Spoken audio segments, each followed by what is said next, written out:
جب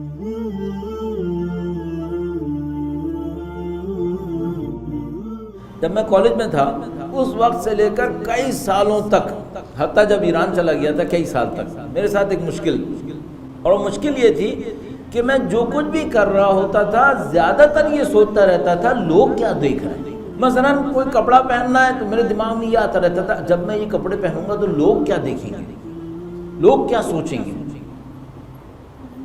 اور ایک حد تک یہ فکر اچھی ہے، اسلام نے اسے قبول کیا ہے۔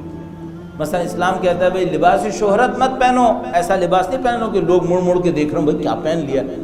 مثلا آپ کراچی میں گھوم رہے ہیں اور آپ نے مثال کے طور پر انگولا کا لباس پہن لیا تو اب ظاہر اب انگولے لگیں گے بالکل ہی، بھئی یہ کون آ گئے ہیں ہم۔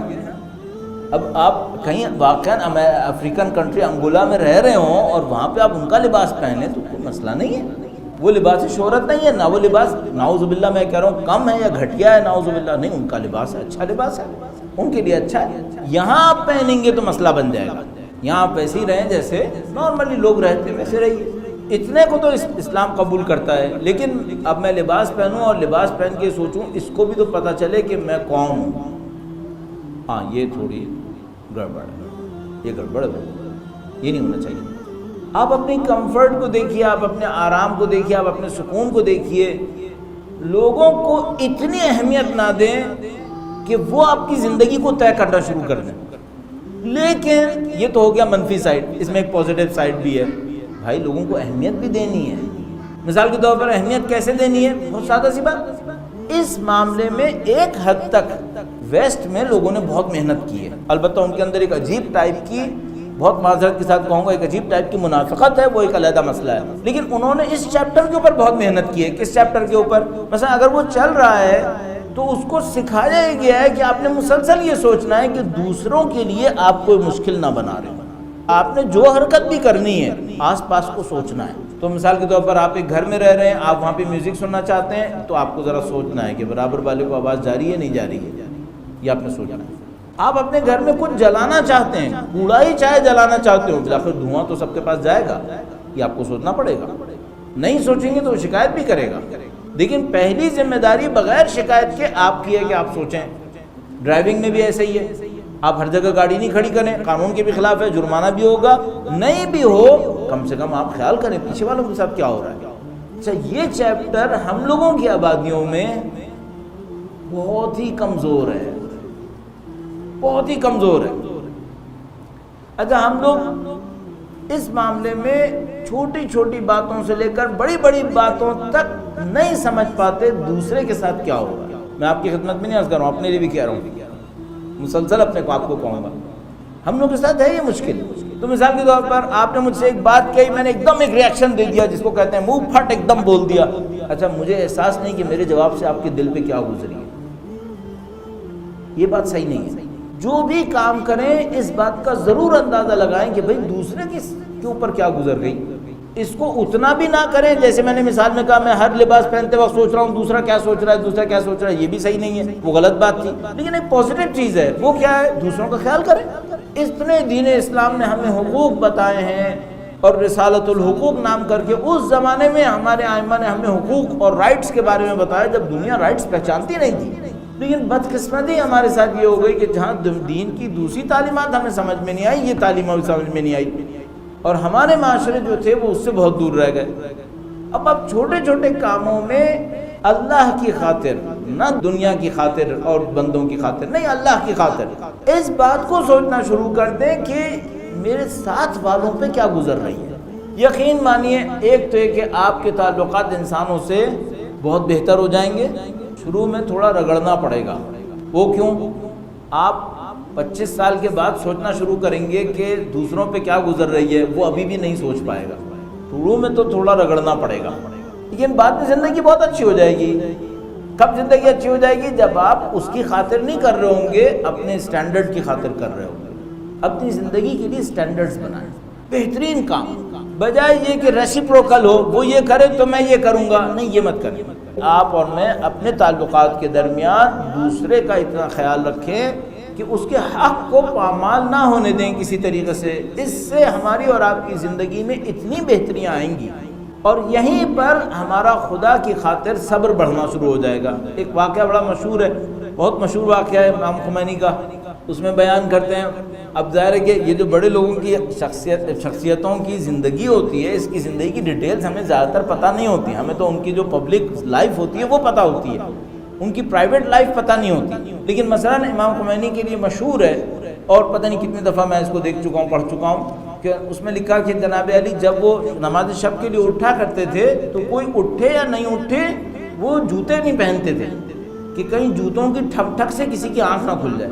اور جب وضو کرنے جاتے تھے تو جس واش بیسن کے اوپر وضو کر رہے ہوتے تھے، مثلا شاید کچن کے اندر جا کے وضو کرتے تھے یا کہاں پہ، تو وہ اسٹیل کا تھا تو اس کے اوپر پانی گرنے کی آواز آتی تھی، تو وضو سے پہلے نیچے اسپنج رکھ دیا کرتے تھے تاکہ پانی گرنے کی آواز گونجے نہیں۔ لائٹ نہیں جلاتے تھے، ایک ٹارچ لے کے چلتے تھے کہ بھائی میں نے لائٹ جلائی تو پتہ نہیں کسی کی آنکھ نہ کھل جائے۔ کاش ہم لوگ یہ سوچنا شروع کر دیں، دوسروں کو کبھی تو سوچیں تھوڑا سا۔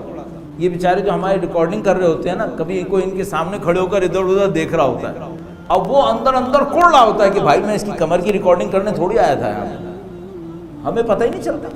امام خمینی بہت محنت کرتے تھے، چھوٹی چھوٹی چیزوں کو کاؤنٹ کرتے تھے کہ بھائی کسی کا دل نہ دکھ جائے، کہیں ایسا نہ ہو کہ کسی کے ساتھ نہ ہو جائے۔ میں نے کہا اس کی ایک نیگیٹو پکچر بھی ہے جو ہم لوگوں کے ساتھ ہے، میری گاڑی ایسی ہونی چاہیے، میرا جوتا ایسا ہونا چاہیے، میرے کپڑے ایسا ہونا چاہیے، نہیں اس کو نہیں کہہ رہا ہوں، میں دل رکھنے کی بات کر رہا ہوں۔ تو ان کا ایک واقعہ ہے، میں نے عرض کیا کہ ہم لوگوں کو ان کو پرائیویٹ لائف کے بارے میں پتہ نہیں ہوتا، لیکن بہرحال کہیں نہ کہیں لیک ہو جاتی ہے چیزیں، کچھ پتہ چل جاتی ہیں۔ تو مثلا ایک واقعہ شاید ان کی زوجہ نے بتایا، انہوں نے بتایا کہ میں نے کوئی سوپ بنایا اور وہ سوپ جو ہے بڑی محنت سے بنایا، وہ سوپ لے کر بیٹھ گئیں کھلانے کے لیے، اور وہ اتنے شوق سے لے کر آئیں کہ امام خمینی کو بھی سمجھ میں آ گیا کہ وہ تعریف سننا چاہ رہی ہیں کہ میں تھوڑی سی تعریف کروں۔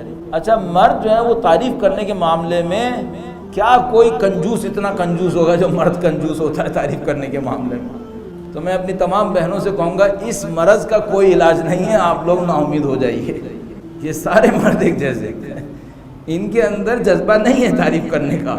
تو وہ بیچاری آئیں، انہوں نے سوپ بنایا، انہوں نے رکھا، اب امام خمینی سے توقع تھی کہ وہ تعریف کریں گے۔ اچھا امام خمینی تو ظاہر ہے وہ لوگ ایکسپرٹ ہیں اپنے کام کے، ان کو دل رکھنا آتا ہے۔ وہ جیسے ہی انہوں نے رکھا انہوں نے تعریف کرنا شروع کر دی کہ سوپ تو بڑا مزیدار لگ رہا ہے اور اس کی خوشبو ایسی لگ رہی ہے ویسی لگ رہی ہے، اور اس کے بعد انہوں نے کہا ہاں جی لیجیے، انہوں نے اپنے پیالے میں ڈالا، اس کو چکھا، کہنے کہ بڑا زبردست سوپ ہے، پانی مل جاتا تھوڑا سا۔ اچھا ان کی عادت تھی، کئی دفعہ میں پڑھ چکا ہوں اس بات کو، عادت تھی کبھی حکم نہیں دیتے تھے، حتیٰ اپنے بچوں سے نہیں کہتے تھے بیٹا پانی لا کے دے دو، یہ نہیں کہتے تھے۔ نیچے بیٹھے ہوتے تھے، اوپر والی منزل میں لائٹ جلی ہوتی تھی، خود جاتے تھے لائٹ بند کر کے نیچے آ جاتے تھے، بہت خیال رکھتے تھے اس معاملے میں، حکم نہیں دیتے تھے۔ جو زوجہ تھیں ان سے کہنے کے پانی اگر ہوتا، اس کا مطلب یہ تھا کہ وہ پانی چاہیے، ان کو فوراً اٹھ کے گئیں پانی لینے کے لیے۔ اچھا سوپ میں نمک بالکل نہیں تھا، نمک بالکل نہیں تھا، وہ گئیں، جیسے ہی وہ گئیں فوراً انہوں نے نمک ڈالنا شروع کیا۔ اچھا وہ بھی اپنے پیالے میں نکال چکی تھیں، یہ بھی اپنے پیالے میں نکال چکے تھے، اتنے ہوشیار اپنے ذہن کے اندر، ظاہر وہ اسٹیٹ مین تھے، فوراً ان کے پیالے میں ڈالنا شروع کیا، پہلے ان کے پیالے میں ڈالا، اگر میں ہوتا تو پہلے اپنے پیالے میں ڈال لیتا، پہلے ان کے پیالے میں ڈالا۔ اچھا نمک دانی کے سوراخ چھوٹے تھے، وہ جتنی دیر میں ان کے میں ڈالتے وہ پانی لے کے آ گئی، فوراً رکھ دیا نمک دان، اب بیٹھ گئے، انہوں نے سوپ پیا بالکل نارمل کیونکہ نمک ڈل چکا تھا، اور یہ پورا سوپ پی گئے اور یہ بول کے نہیں دیا اس میں نمک نہیں ہے، اور نمک دانی سے نمک نہیں ڈالا، اتنی ہوشیاری دکھائی۔ کاش ہمارے اندر 10% آئے، تھوڑا سا تھوڑا سا خیال رکھنے۔ میں آپ سے جو کہہ رہا ہوں، آپ سے نہیں کہہ رہا ہوں، اپنے آپ سے کہہ رہا ہوں، قطعاً اپنے آپ سے کہہ رہا ہوں کہ کاش میرے اندر، آپ جیسے آپ کے اندر، میرے اندر، ہم لوگوں کے اندر یہ خیال رکھنے کی طاقت آ جائے، زندگی آسان ہو جائے گی، اتنی محبت آمیز زندگی رہے گی ہم لوگوں کے لیے، ہم لوگوں کی جنت یہی بن جائے گی۔ دوسروں کا خیال کرنا سیکھ لیں۔ اچھا یہ دوسرے کون ہونے چاہیے؟ مثلا میں آیت اللہ بہجت سے ملوں تو ان کا خیال کروں، کون احمق ہے جو ان کا خیال نہیں کرے گا؟ میں آیت اللہ بہجت سے ملنے کا تذکرہ نہیں کر رہا ہوں، میں اپنے گھر کی چوکیدار سے ملنے کا تذکرہ کر رہا ہوں، اپنے گھر کی چوکیدار کو دیکھوں، اس کی مشکل کو سمجھ رہا ہوں، اپنے خاندان کے کمزور بندوں کی مشکلات کو سمجھ رہا ہوں۔ اچھا اب میرے ساتھ ایک اور مشکل بھی ہے، میرا بڑا دل چاہتا ہے میں اداروں کو مالی تعاون کروں، یہ تعاون کروں، وہ تعاون کروں، اور وہ بینر کے اوپر لکھیں فلاں صاحب کے مالی تعاون سے یہ کام ہوا، اور میرے اپنے خاندان کے اندر ایک بیوہ، ایک یتیم مصیبت میں پڑا ہوا ہے، میں دیکھ ہی نہیں رہا ہوں۔ کیوں؟ وہ کون سا بینر لگائے گا میرے لیے؟ وہ کہاں بینر لگا رہا ہے، فلاں ادارے کو دیتا ہوں تو موٹی سی ایک رسید تو آتی ہے کم از کم، یہ تو کچھ بھی نہیں کرتا ہے. تو مجھے دیکھنا پڑے گا میں دینے میں سچا ہوں کیا، مخلص ہوں کیا. عزیزان محترم، ایک کرٹیکل انالیسس ہمیں اپنا کرنا ہوگا. کرٹیکل انالیسس ہر چیز میں. اگر کیڑے نکالنے کی عادت ہے نا تو کاش میں اپنے اوپر کیڑے نکالنے کا ماہر ہوتا. اگر کسی کو منمیخ نکال کر ہی مزہ آتا ہے نا تو اپنے اوپر نکالے، کیڑے نکالے اپنے اندر نکالے، اس سے بہت فائدہ ہوگا.